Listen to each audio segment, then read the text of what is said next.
How many of you have ever heard this story before? Anyone? Maybe? Some of you? I remember the first time I ever heard this story.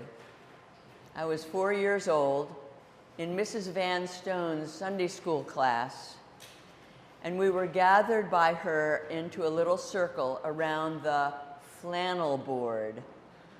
Not a screen, not just a book, but a flannel board. They still make those for godly play classes, by the way, just in case you're curious. I remember the pieces of felt that she laid up there as she told the story. The big hand coming down out of the sky, which was the sower, obviously, and the little pieces of seeds, brown and yellow, circles of felt coming down from the hand, the birds, the pathway, the thorns. And I could really connect with that because I come from a family of gardeners, and playing in the dirt, having soil to mess around with, was a familiar image for me. It sounded so simple back then, 70-some years ago. So clear. I watched the farmer do his scattering, tossing seeds every which way. It seemed kind of wild. A sower, fully generous and fully joyful. So I'm wondering why Matthew, the writer of the gospel we just heard, had to repeat the story and explain it, telling us each of the characters in the story stood for somebody else. Because you know parables are symbol stories. All of the figures in there, the actions, the characters, stand for something else. And it seems so clear to me, even at 4 years old, who these people are, the different fates that befall the seeds growing in different folks. So I'm wondering why this gospel writer had to explain, and I don't know the answer, but it may be that setting an example for different explanations for parables might be a way of Jesus sowing our seeds of imagination in us so that we feel free and encouraged even to look at parables on different levels.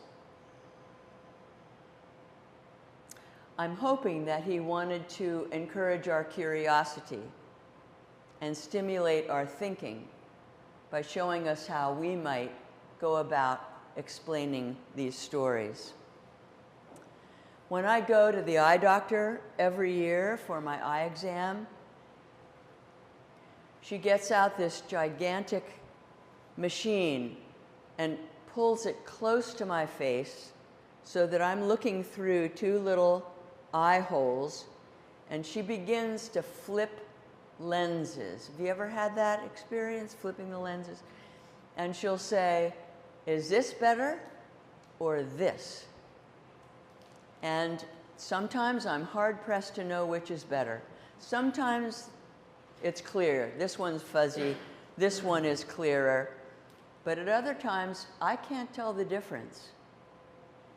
And parables lend themselves to different lenses.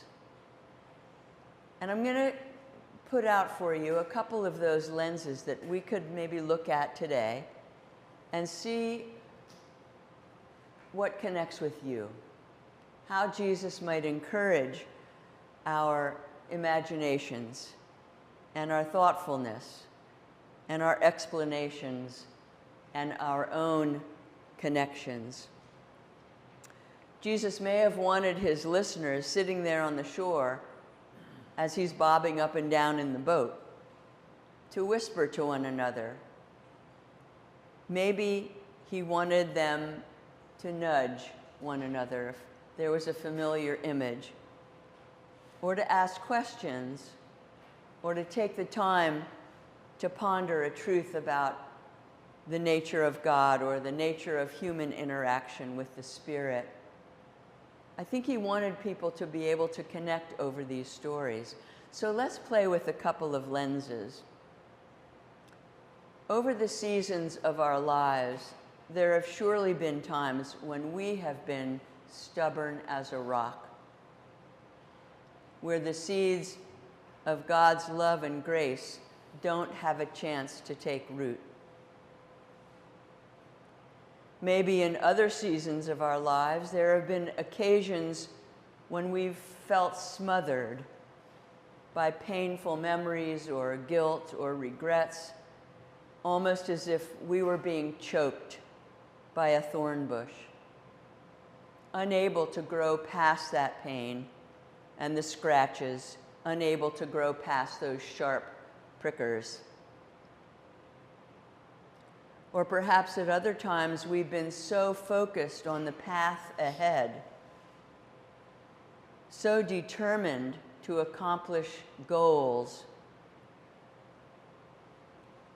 something worthwhile that we hardly notice as we are moving forward on that path. We hardly notice the birds waiting to be fed. We seek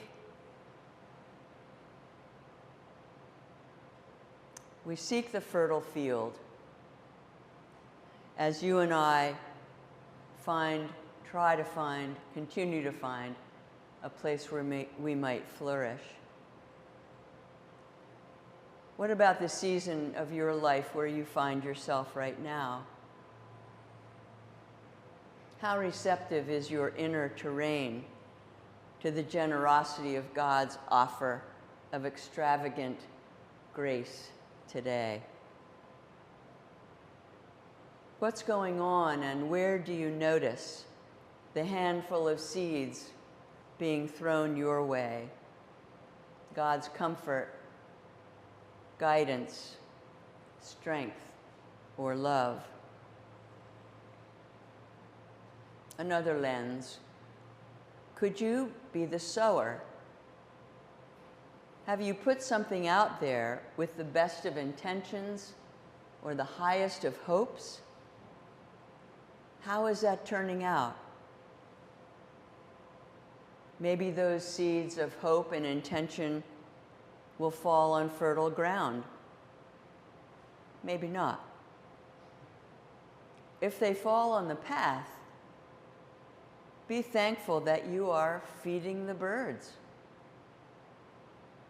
If thorns get in the way, or they fall off the rock, they will at least serve as mulch for the thorn bush's roots, and then decompose to enrich the soil around the rock. And the last lens, what if it's all good? The gift, the receiving, the wondering, the searching. We are the terrain. We are the earth, the ground, the soil, the dust, the humus, we humans, all under the care of the great Creator, the generous energy of the universe, the spirit of love. One of my favorite theologians currently is a woman called Debbie Thomas, and she has written this: seeds are mysterious. The most elegant and carefully cultivated gardens can fail, while a profusion of weedy, vibrant flowers pushes through a crack in the pavement and brightens a neighborhood. We've seen how new life can spring from the deadest, most shriveled places that we assumed were hardened beyond hope. We've witnessed inhospitable environments being altered by love. We know that joy follows from selflessness and generosity, not from caution and miserliness. So maybe Jesus asks us today to cultivate the trust that even now is germinating in your inner terrain and reap with joy. Amen.